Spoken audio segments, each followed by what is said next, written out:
Hello everyone, I'm Don Arleth and welcome to Flash News. The Great Football Fest has begun. Over a month of exciting matchups. This championship will be different from all the previous ones. Matches will take place in as many as 10 countries, although there will be restrictions in the stadiums and fewer fans. And because of the pandemic, Euro 2020 has just kicked off. Today, the eyes of the entire sporting world were looking at the Stadio Olimpico, where the finals of the European Football Championship started almost a year late. In this way, the stars of Italian soccer symbolically welcomed the spectators to the stadiums. The opening ceremony was graced by the famous Italian tenor Andrea Bocelli. The Italy-Turkey match, initially scheduled for the 12th of June 2020, has finally taken place. For the first time in as many as 11 countries, the European Football Championship has started for the second time with the participation of 24 teams. Fans will watch a total of 51 matches. The final will take place on the 11th of July at Wembley in London. The start of the European Championships was of course watched by our players who also have their thoughts and their favorites of the tournament. I think the French have the best generation right now and they can actually present two squads. France played their first match on Tuesday, Poles the day before. Let's hope there are reasons to celebrate like today on the occasion of Tomasz Kędziera's 27th birthday after the match against Slovakia. For now, however, there are concerns. Because the injured Jan Bednarek does not train with the team. A lot of question marks, a lot of fears, but I hope that here the class of Robert Lewandowski plus colleagues who play bolder create situations and at least will come out of the group. That is what fans in Poland are hoping for. What is certain is that we are in for a month of unforgettable football emotions. The G7 summit has begun in the United Kingdom. This is the first time since the outbreak of the pandemic that the heads of state could meet in person rather than via video conference. The main topics are economic recovery from the pandemic, helping developing countries with vaccinations, and setting a global minimum corporate income tax. Prime Minister Winston Churchill. The United States announced the donation of 500 million doses of Pfizer vaccine to 92 low- and middle-income countries. This is about our responsibility, our humanitarian obligation to save as many lives as we can, and our responsibility to our values. We value the inherent dignity of all people. In times of trouble, Americans reach out to offer help and offer a helping hand. By the end of this year, 200 million doses are to be shipped. Next year, 300 million. That's what Joe Biden announced at the beginning of his visit to Great Britain. British Prime Minister Boris Johnson and US President Joe Biden signed a new Atlantic Charter pledging enhanced cooperation between the two countries to build a more peaceful and prosperous world. The US and the UK stick up for those two things together, so it's incredibly important that we should affirm that. And the talks were great, they went on for a long time.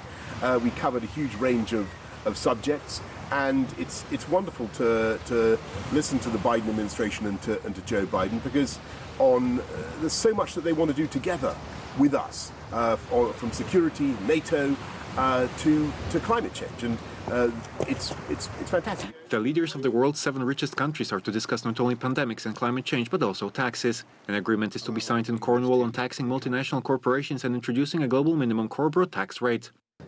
Next Wednesday, the Biden-Putin meeting will take place in Geneva, but the world expects a firm response to the annexation of Crimea, Russia's support for the regime in Belarus, the imprisonment of Alexei Navalny, and sanctions on the Russian-German gas project Nord Stream 2. Today, the first line of the gas pipeline began work on filling the pipes with raw material. The LNG terminal in Świnoujście is getting some upgrades. The waterway will be deepened and widened to allow larger tankers to enter the terminal, and from there, a new road into the country. And in less than 2 years, the construction of the western bypass of Szczecin will begin. But Poland's economic offensive is much broader. Let's take a look. Seaport Szczecin-Świnoujście.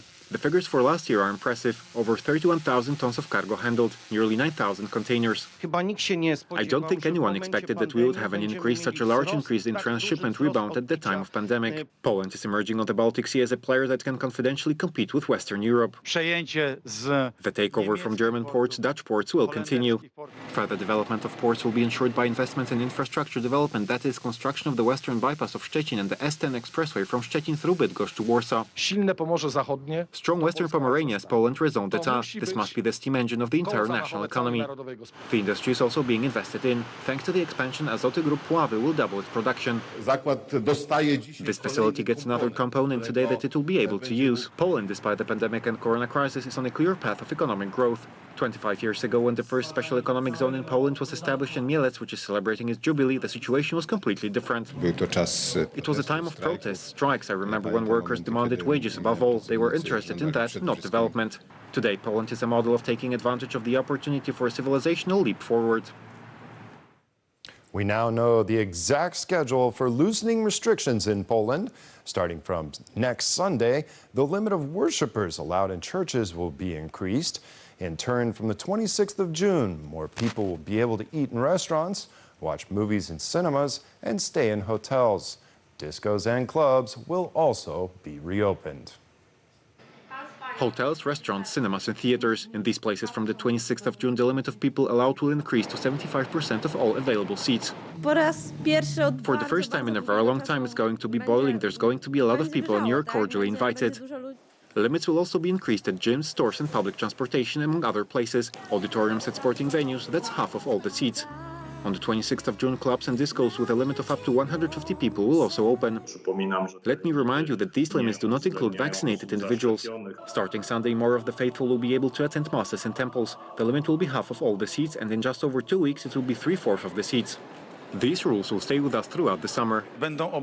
They will be in effect for the vacation period, which is all of July and August. Today's figures show 341 new cases of infection. The deceleration of pandemic is due in large part to the vaccination campaign. I'm going to a summer camp in July, and my parents and I thought it would be a good idea to get vaccinated to keep us safe. In many vaccination centers, the vaccine can be received without prior registration. We have over 130 appointments open, so the person who comes in will be vaccinated today. In Poland, 9 million people are already fully vaccinated. If you think the pandemic is completely over in Europe, think again. There are still millions to be vaccinated, and we're not completely in the clear.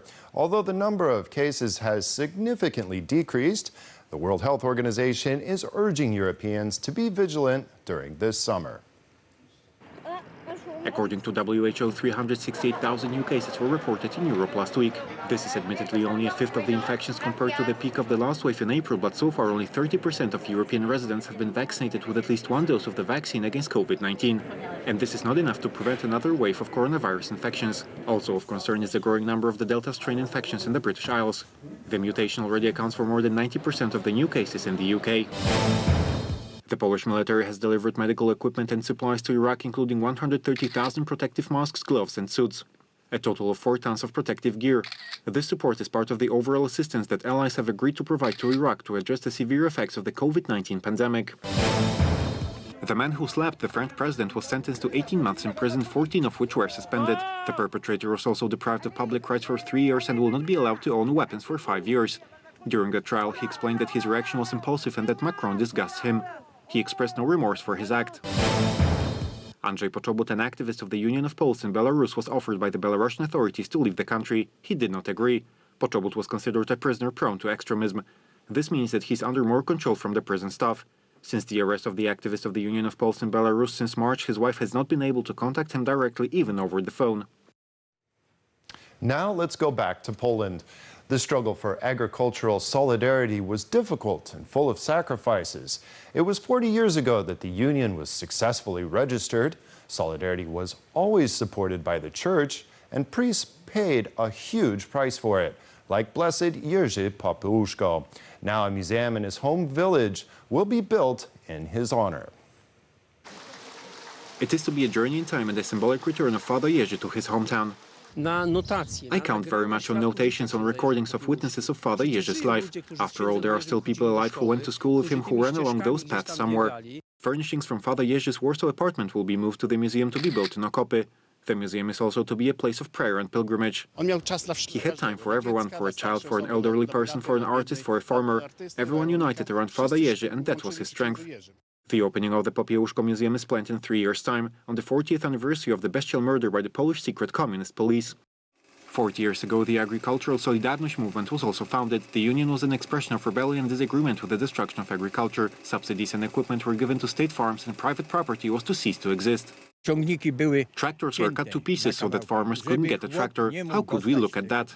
In March 1981 in Poznań there was a unification convention. In May, despite the great reluctance of the communist authorities, ISGTU of Individual Farmers Solidarność was registered. This system of state farms was inefficient, and without individual farmers the economy would have collapsed, so it was a kind of paradox. The communists discriminated against them, but without them they couldn't function. The farmers forced the communist authorities to guarantee the inviolability of farmers' property, to equalize the rights of individual farmers with state farms, and to recognize religious rights.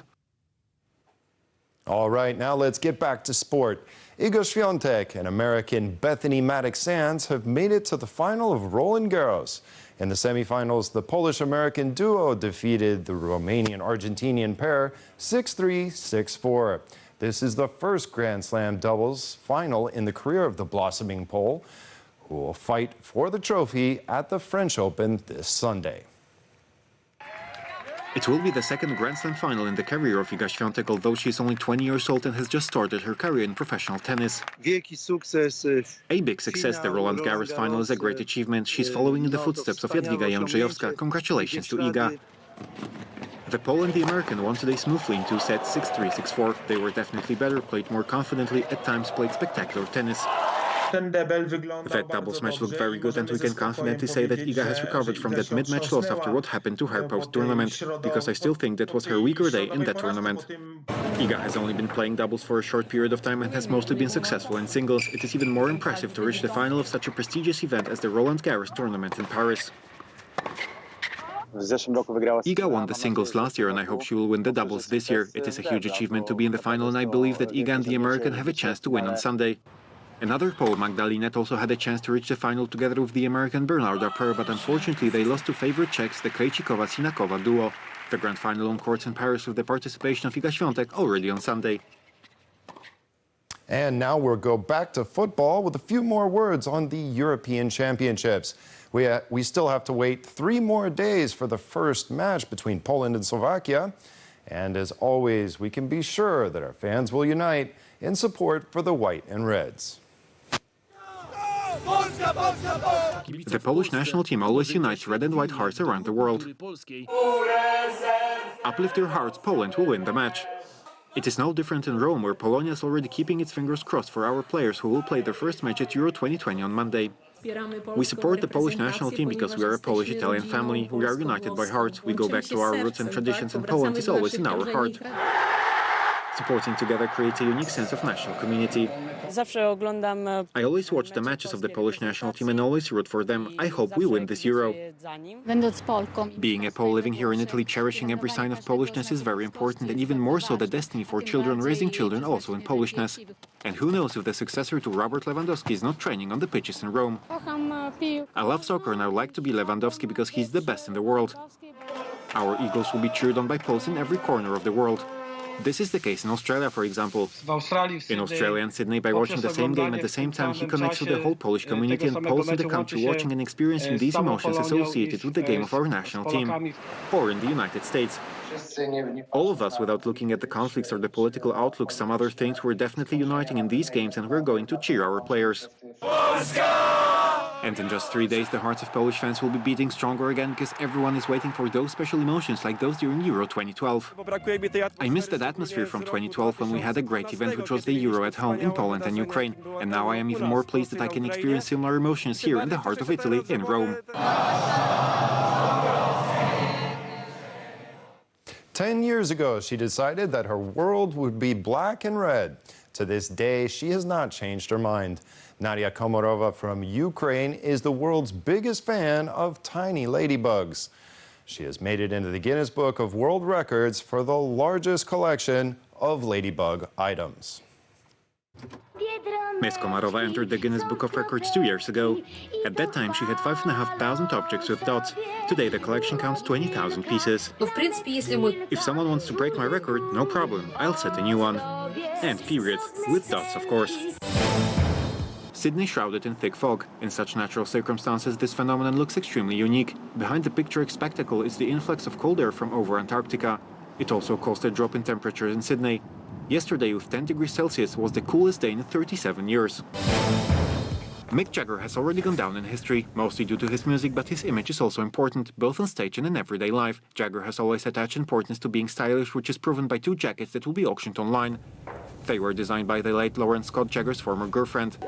Other creations created by her are worn by stars such as Nicole Kidman or Sarah Jessica Parker and will also be auctioned. Fans of automobiles and adventures of Agent 007 have so far sighted him in front of the screen. Now they can own the object of their adoration.